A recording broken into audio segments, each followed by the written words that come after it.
Welcome to the Eden Podcast, where we true the verse of Genesis 3:16, and we discover that God didn't curse Eve or Adam or limit woman in any way.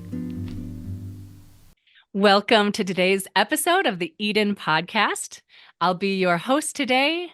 My name is Christy Fleming Gudem. I am Joy and Bruce Fleming's daughter. And we have with us returning as a guest, Mike Davis. Hi, Mike. Thanks for joining Hi, us. Christy. Glad to be back. We're happy to have you back. You're becoming a regular with us. Yeah, I'm so grateful for that. Yeah, well, we love hearing your insights and your journey. Mike Davis is a pastor of the Oasis in Southern California. You've been married 35 years. You've got 3 adult children and a handful of grandchildren as well. I know they're important to you and in your life. Those are the important things in my life, yes. Yeah, those are the main points. And we've enjoyed hearing from you on other episodes about your journey to just walk through the Bible, verse by verse, chapter by chapter. And you've ended up doing a lot of studying about women and men in the Bible. And you've kind of come to some of the same conclusions as us at the True 316 Foundation. So today we wanted to ask you to talk with us about a woman in the Old Testament whose story is rather remarkable. Yes. And as we were just saying before we started, she's not even given a name. It's not even mentioned. And so I wasn't really familiar with this story. Maybe I've read it before or heard someone talk about it, but when you brought it up the other day, I thought, I don't even know who we're referring to. So I had to go read the story. And should we just jump right in? Should I read the passage? Okay. All right, so this is from 2 Samuel 20. I'm going to read from the New Revised Standard Version. And 2 Samuel 20, verses 14 to 22. So here's the story. And if you wanted to say, Mike, do you want to set up who Sheba was? So Sheba was an ancient Israelite. He had revolted against David, trying to basically overthrow the kingdom. And David's general Joab goes after him, and they end up at this town called Abel Bet Ma'achah, where he had tried to run for refuge. And they are going to David's general is coming up against the city in order to retrieve this guy. They're about to destroy the city just to get this one guy. Yeah. So here's what it says: Sheba passed through all the tribes of Israel to Abel of Beth-maachah, and all the Bichrites assembled and followed him inside. Joab's forces came and besieged him in Abel of Beth-maachah. Says they threw up a siege ramp against the city, and it stood against the rampart. Joab's forces were battering the wall to break it down. Then a wise woman called from the city, Listen, tell Joab, come here, I want to speak to you. He came near her, and the woman said, Are you Joab? He answered, I am. Then she said to him, Listen to the words of your servant. He answered, I'm listening. Then she said, They used to say in the old days, Let them inquire at Abel. And so they would settle a matter. I am one of those who are peaceable and faithful in Israel. You seek to destroy a city that is a mother in Israel. Why will you swallow up the heritage of the Lord? Joab answered, Far be it from me. Far be it that I should swallow up or destroy. That is not the case. But a man of the hill country of Ephraim, called Sheba, son of Bichri, has lifted up his hand against King David. Give him up alone, and I will withdraw from the city. The woman said to Joab, His head shall be thrown over the wall to you. Then the woman went to all the people with her wise plan, and they cut off the head of Sheba, son of Bichri, and threw it out to Joab. So he blew the trumpet, and they dispersed from the city, and all went to their homes, while Joab returned to Jerusalem to the king. There we go. Yeah. So this is one of my favorite stories. It's become one of my favorite stories. When I was doing the series, in which we're still doing it at our fellowship, called Who's the Boss? Women and Men in Biblical and Cultural Context, I came across the story, and I started studying the background. And I found it interesting, especially when I was going back over, and I was dealing with what I call the patriarchal principle. Okay. And the patriarchal principle basically is what undergirds complementarian thinking, that men are supposed to be the leaders, women are supposed to follow that leadership, and never are women to lead men, or that's not the way it's supposed to go. So men are always the leaders. But when you read this story and other stories, you find that that patriarchal principle just doesn't hold up. That Hmm. we do now, this is a patriarchal time period during this time when this is being written. However, what we see here is that this woman is operating in a position of leadership. So here you have Joab, David's general. He's coming to besiege the city just to get this one person. Yeah. They're getting ready to break down the wall, and it is this woman who comes to the wall and calls out to him and says, I want to speak to Joab. Tell Joab to come near. And Joab comes. Yeah. One, that's I mean, if I were him, I'd be thinking, is this a trap? Is Exactly. is there something behind this? Is she setting me Yes. up for something? Yeah. Yeah, because it's very dangerous during a siege for you to approach the wall because you could be. We actually have a story in Judges where I think it's Abimelech or him. Abimelech gets killed by a woman from the wall, and I believe Joab actually references this at one point. But he comes to this woman, and what's interesting, she says, I want to speak to you, and he says, okay, speak. He doesn't say, well, where are the men? Where are the elders of the city?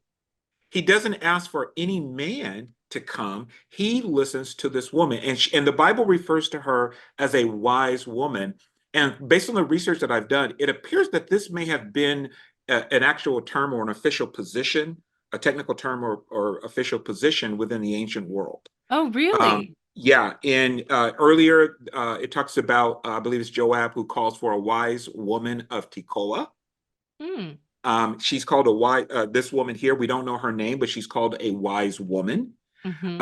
And it's also set within some stories of wise women. So you have earlier the wise woman of Tekoa.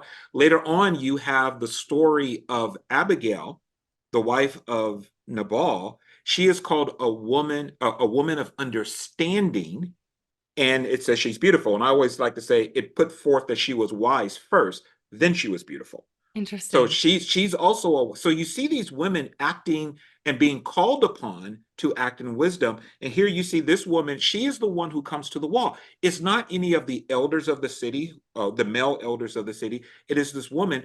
She is speaking on behalf of the city. Yeah, you would think she's not got the authority to say, we'll do this Right. And and of her and own accord unless she's and someone of authority. Hmm. exactly. And that's the other thing is that basically she's in negotiation with Joab. And Yeah, this is a military campaign. good And point.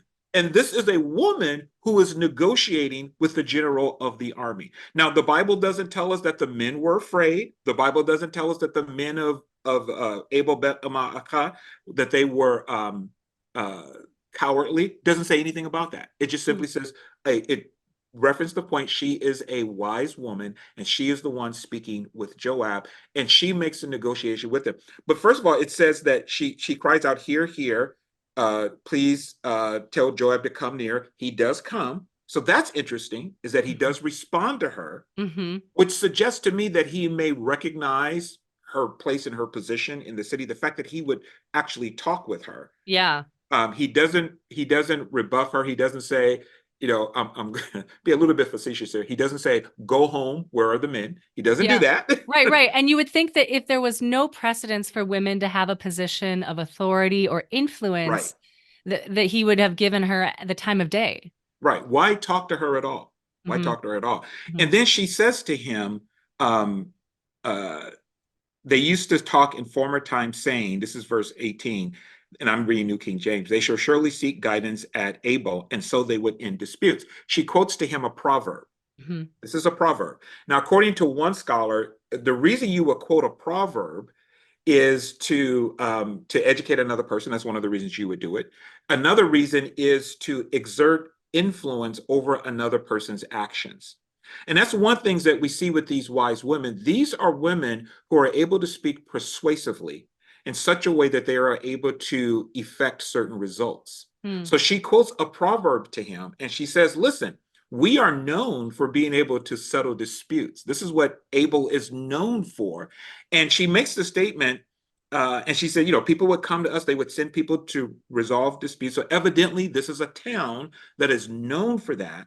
And she says, "Are you going to destroy the Lord's heritage?" And she also makes the statement, "Are you?" She said, "Are you go? You seek to destroy a city and a mother in Israel?" There's a little bit of question as to when she says a mother in Israel, is she talking about herself or the city? Mm. It could go either way, because there are times women who were respected, who were considered elderly, they could be called mothers in Israel. So she Oh, may that's have been interesting. yeah, she could have been talking about herself. I was reading last night this passage in the New Living Translation, and I mean that's Hmm. more of a figurative than literal translation, but they didn't even use the expression "a mother in Israel." So reading Yeah, it today in the RSV, I was like, "Oh, okay, it's a term I yeah. didn't even hear in this passage last night." Yeah, she's and she probably is considered. I would say she's probably considered a mother in Israel. I wouldn't quibble about it either way, but she makes this proverb in order to influence Joab, and it works because she says, "Are you going to destroy the heritage of the Lord?" He goes, "No, far be it," and he repeats Right? it twice for Yeah. emphasis. Far be it, far be it. No, no, no, no, no, no. That's not what we're going to do. So Yeah. number one, you see, this is why this woman comes out. She's able to speak persuasively to this general. But again, I want to emphasize she is female, and this is a time of war. And she is the one who is speaking persuasively. And this is not to put down any of the men, but it's not any of the men. So this idea that, well, only men lead and women have to follow that lead, this is a woman who's in the lead where the Mm, city is concerned. mm. And so Joab explains what happens to her. Can I, And can I yes, go ahead. interject a thought? At any Okay, time. as you Yeah. say that too, I'm like, not only is she leading, but what I like is that she's able to lead as with her femininity. Like she's not Yes. having to act or be a man Right. or step outside of her gender to do so. She is still being persuasive, using her Yes. language, but she doesn't have to be like a man. She's not, I mean, we don't know that she's like, we don't have any reason to think she's a soldier or, Hmm. carrying what would have been any of the masculine roles of soldier or military personnel either. But without having to become like a man, she's still able to be persuasive. Exactly. That feels significant to me. In the book of Proverbs, we're told, a soft answer turns away wrath, Hmm. and that people of wisdom, especially within the courts of the king, they could influence.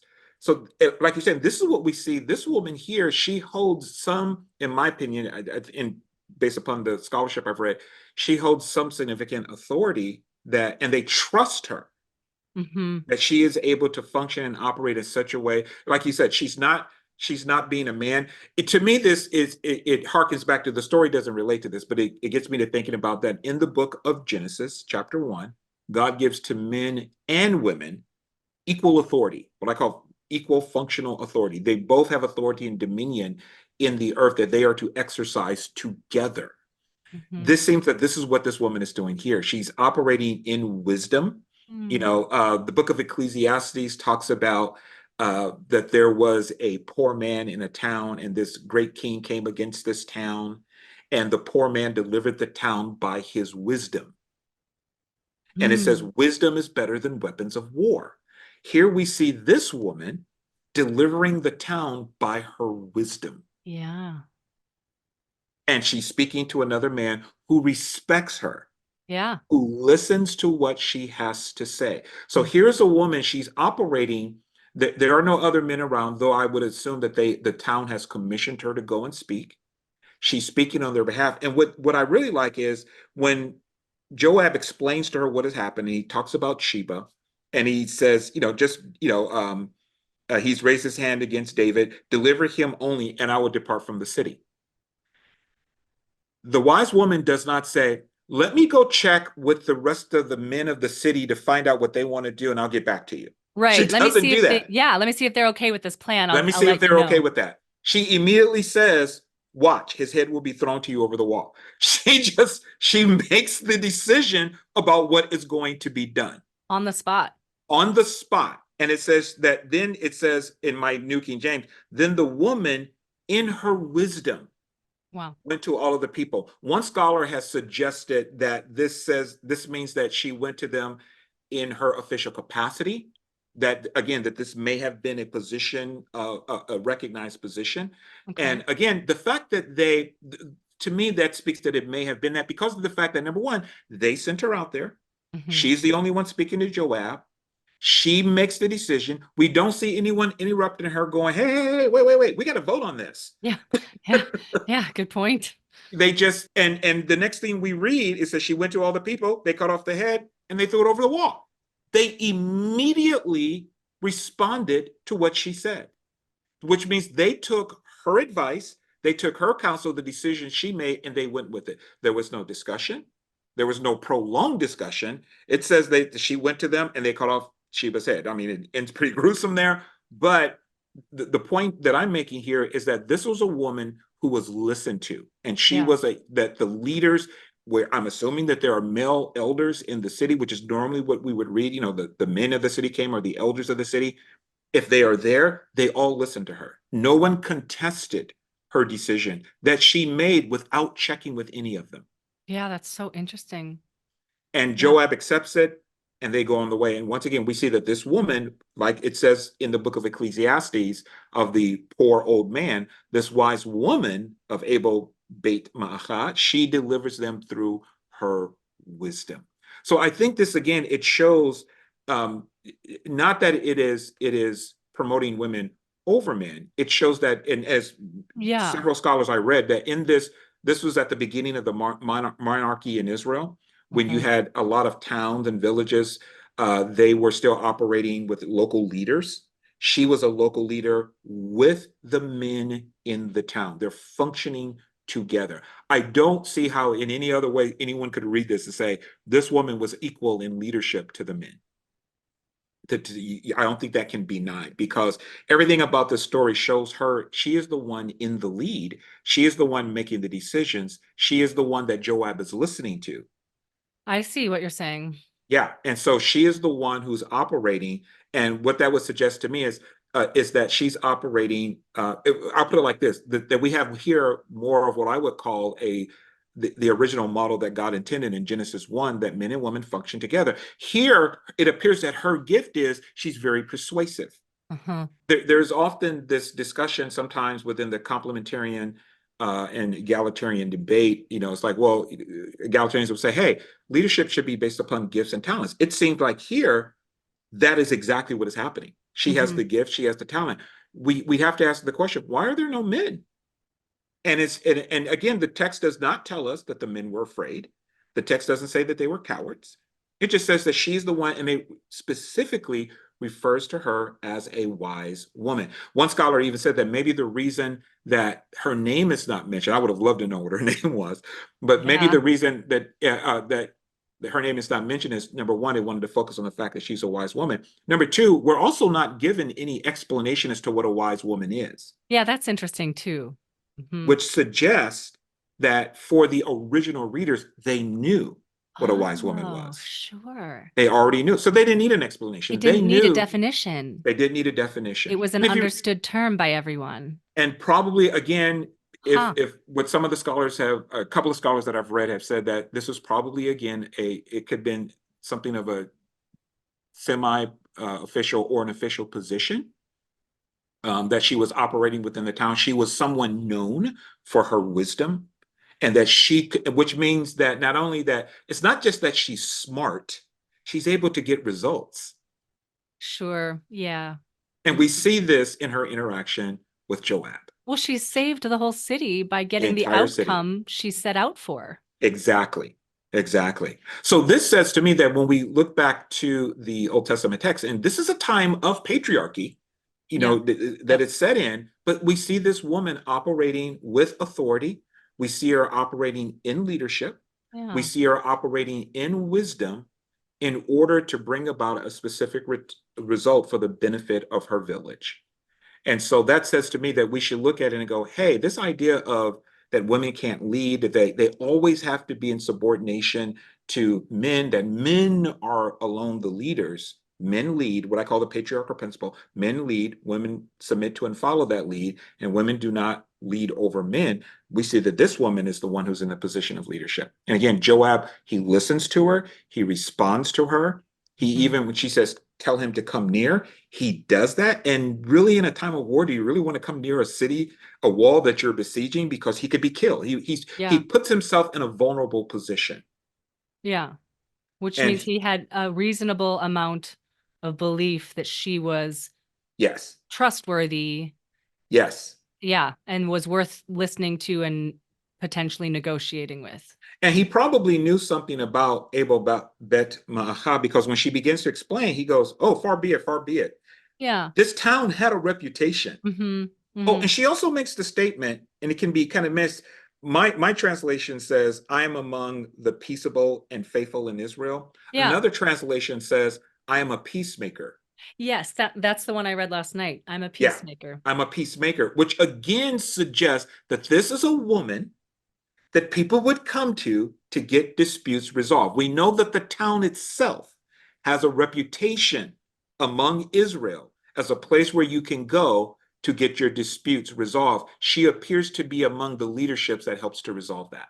Okay, so I'm glad you said that because I have a question for you. And it was Yes. just formulating in my head in the last couple of minutes, and it ties in well with what you said. I thought, okay, so we're seeing an example in Old Testament Israel, King David's era, of a woman who appears to have social leadership position recognized by at least the whole town, if not more. Joab Mhm. recognizes it, and he's not even from that town.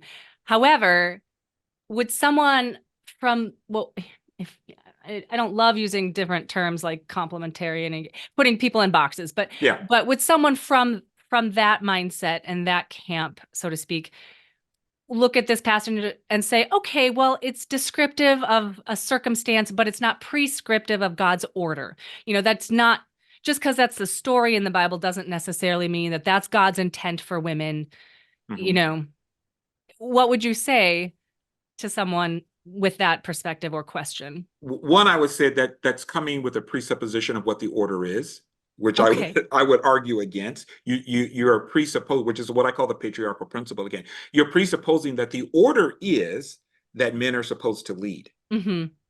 And what I would argue is when we go back to, as your dad has done, as your mom has done, you go back to Genesis chapter 1, you see men and women, they are called to lead together. What always gets me with those who have that mindset, and what I mean what gets me, what surprises me is they will look at Genesis 1 where it Do you mean says, Genesis 2 and 3? well, first of all, Genesis 1, Okay. where in Genesis 1, where God says, "Let us make mankind in our image and our likeness." And he made male and female, and he gave them authority and dominion. Mm-hmm. It doesn't say he gave the male authority and dominion. It says Mm. he gave them. Them. Equally together, they have authority and dominion over the same areas of domain, the animals and the earth. Mm-hmm. Whenever I've heard that passage interpreted, it is interpreted as, well, yeah, they're created in the image and likeness of God. They have the same ontological value, which I agree with. Mm-hmm. But what's left out is not only do they have the same ontological value, they have the same functional authority. One is not, God doesn't say, okay, you're both equal in value, but Adam, you're a little bit more equaler because you're the male. He doesn't say that. Mm-hmm. And if we see Genesis 2, when God, we get a little bit more detail about how the creation was made. And so we have Adam created, and then we have Eve created out of his side. If we see that God creates them and then he says to them, okay, now you're to have dominion over the earth, he doesn't put one in charge of the other. So Mm-hmm. I would argue that because Eve was created second, that means she is subordinate to the man. I said that's not the point of the story. I was just about to make that comment too. I was going to say, well, some people would say he made Adam first, he gave him the mandate, and Mm-hmm. then said, oh, it's not good for him to be alone, and added the woman later. So she's like, the subordinate helper to him. Yeah, And it's like, well, if you want to follow that logic, he created the animals first and right, kept going higher in authority to the human right, kind, last. And so if you're following that logic, then right. then you would have to follow it through to, well, the woman was made last as the pinnacle, as the Yeah. higher authority, if you're following that logic. And we don't think that's true. Well, and the other thing that I came to see, I've meditated a lot on Genesis 1 and 2. When you look at the story in Genesis, this is why I do not believe and I don't presuppose that the man is in charge and the woman just follows the lead. When you look in Genesis 2, God creates the man, right? And Mhm. then God says, it is not good for man to be alone. I used to, some of the work I used to do, we used to help people with processes in their companies. And one of the things we would always do is define the problem statement. We say, you got to define the problem because if you don't define the problem carefully, you will end up applying a solution that doesn't really work. Yeah, that's good. That's good. God defines the problem in Genesis 1. He says, it is not good for man to be alone. That's the problem. He does not say, it is not good that man does not have anyone to rule over. He does not say, it is not good that man has no one to lead. He does not say, it is not good that man has no one to protect, provide for, and lead and show them the way. He doesn't say any of that. He said, it is not good for man to be alone. So then what does he do to resolve the problem? He brings the animals, and there is not found among the animals a help that is meet. Because God says, I'm going to make a help that is meet for him. To solve what problem? Man being alone. Not to solve the problem of, I don't have any, man has no one to rule over. That is not He what was already God ruling says. over the animals. Yes, and that's the other point. So when God, it says that God brought the animals and he created the animals out of the earth. In Genesis chapter 1, what is man told that he is, mankind? They're told to rule over two things, the animals and the earth. That is what man is supposed to rule over. In Genesis 2, God forms the animals from the earth. So God forms from the earth that man is to rule over, animals that man is to rule over. And there was not found among that which man is to rule over, there was not found a help meet for him. Okay? So when God creates Eve, does he create Eve from among the animals? No. Does he create Eve from the earth? No, which No. Adam was made from. So Eve is not created from anything that man is supposed to rule over. Interesting. That's She is created from his side. Yeah, a true which, partner. Which harkens back to Genesis 1 when they are created, and God says to the man and woman, you together are to rule over the earth. So Eve is not created from anything that humankind is supposed to rule over. And again, this is why I reject the premise that because she was created second, therefore, this is one of the reasons I reject the premise that Adam is to lead, he is to rule over her. She is not created, because again, number one, the problem is not that man doesn't have anything to rule over, because we know he has something to rule over. He has the animals, he has the earth. Number two, God does not say the problem is man doesn't have anything to rule over. God says he is alone. That's what's not good. And so God creates a help, and I like to say a resourceful person who is able to come alongside him to fulfill the divine mandate that was given. And so together, she is a help. they rule better. And together they rule better. So if someone was to say to me, well, it's not prescriptive, it's just descriptive, I would go, yes, but it's descriptive of the way God originally intended it to be. That's great. That is great full circle. I love that. Thank you. Love that. Well, this has been a fun chat. What do you think, Mike? Should we have you back again? Oh, I would love to come back again. I love this. This is fun. Me too. This is really fun. I love it. Geeking out over this stuff. Thank you, Mike, for taking time to share the story and bring it to our attention, because even I was not really aware of this story in 2 Samuel 20. And she's one of my favorite female leaders in the Bible. And she doesn't get a lot of press. Yeah, no, she does not get a lot of press. I've grown up in circles where I've not heard of it, but I've grown up in circles where I've heard about a lot of things in the Bible. So that really says she doesn't get a lot of press. Well, we'll have you back again, Mike. Great. Thanks so much for being here today. Thank you, Christy. You've been listening to this episode of the Eden Podcast. You can find us at true316.com, TRU316.com. True 316 Foundation is the home of the Eden Podcast. Join us for $3.16 a month or more. Let's true the verses on the key passages on women and men. Go to true316.com/partner. True 316 is strengthening and encouraging many, and we're getting stories every day of lives changed through our ministry. We're the home of the Eden Podcast, and we're getting the word out that God didn't curse Eve or Adam or limit woman in any way. Our volunteer help is wonderful, and we grow stronger with each new true partner who gives to the True 316 Foundation so that we can cover the costs to do the technical work of the Eden Podcast, to coordinate our True School workshops like the 2-week Eden workshop on Genesis 2 and 3, and to make the True 316 Foundation function in its outreach to scholars and students around the world. You can give now with a one-time gift. And better still, you can join now and become a monthly donor. We call our monthly donors our true partners. Please join now by going to true316.com/partner.